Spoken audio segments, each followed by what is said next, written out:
ทุกๆตอนเช้าทุกคนเลยสบายดีตอนเช้านะทุกคนก็ถือว่าเป็นกิจประจำวันทุกๆตอนเช้านะมา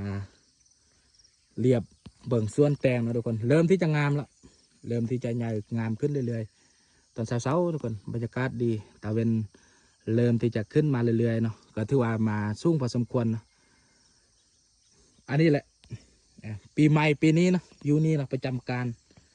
บ่ได้ไปทางได้แหละวันที่14 15 16ของคนอื่นอาจจะลิ้นนำพอแหละเนาะแต่ว่าเฮานี่ประจำการอย่างนี้เลยก็เป็นวิถีชีวิตหรือว่าเป็นกิจประจำวันของเฮานั่นเองเนาะเฮาก็ต้องได้มาดูแลบรบัดบ่เป็นยังนะทุกคนนะคือสิ่งใดที่เฮาเฮ็ดแล้วเฮารู้สึกว่าดีเนาะแล้วก็เฮ็ดแล้วมีความสุขเฮาเฮ็ดไปเลยนะสิ่งที่เฮาต้องการอยากเฮ็ดแล้วก็สิ่งที่เฮามักก็ถือว่าเฮามีความสุขนะเฮาอยู่นี่แหละสบายใจเนาะ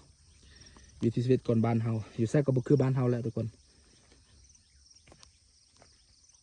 คนอื่นเลี้ยนมวนซืนเลี้ยนไปเลยเนาะแต่เฮาถือว่าอยู่นี้บ่แม่นว่าเฮาบ่ได้เลี้ยนเฮาจะบ่มวนซืนเนาะสำหรับค่อยเองเนาะทางหนุ่มน้อยเองนี่ว่าอยู่แบบนี้มีความสุขที่สุดเนาะขึ้นกับว่าเฮามักแบบใดเนาะเพราะว่าเฮาก็บ่ได้ว่าจะมวนซืนในการลิ้นนำเดือน5นะการส่งท้ายปีบ่ไปยังเนาะเฮาลิ้นต่อได้ก็ได้เฮาลิ้นต่อได้ก็ได้นะบางคนว่าโอ้ปีหนึ่งมีครั้งหนึ่งเนาะเรื่องการเฮ็ดเวียกนี่เฮาต้องพักแต่ว่าอันนั้นเฮาเข้าใจของแต่ละคนเนาะเพราะว่าในการเฮ็ดเวียกของแต่ละคนมันบ่คือกันเนาะบางคนอาจจะเป็นการเฮ็ดเวียกกับบริษัทเป็นโรงงานเนาะเกิดการกดดันครั้งหนึ่งปีหนึ่งมีครั้งหนึ่งเนาะปีใหม่ส่งท้ายปีก็อาจจะมีเวลาพักผ่อนก็อาจจะอยากกลับมาสร้างสรรค์กับครอบครัวนะเขาก็บอกว่ากันเนาะแต่ว่านุ่มน้อยเองก็ในการสร้างสรรค์หรือว่าในการกินข้าวกินน้ำหรือว่าในการกินนั้นกินนี้เนาะในครอบครัวก็ถือว่าทุกมื้อเขาได้ห่วมพาสามัคคีกันอยู่แล้ว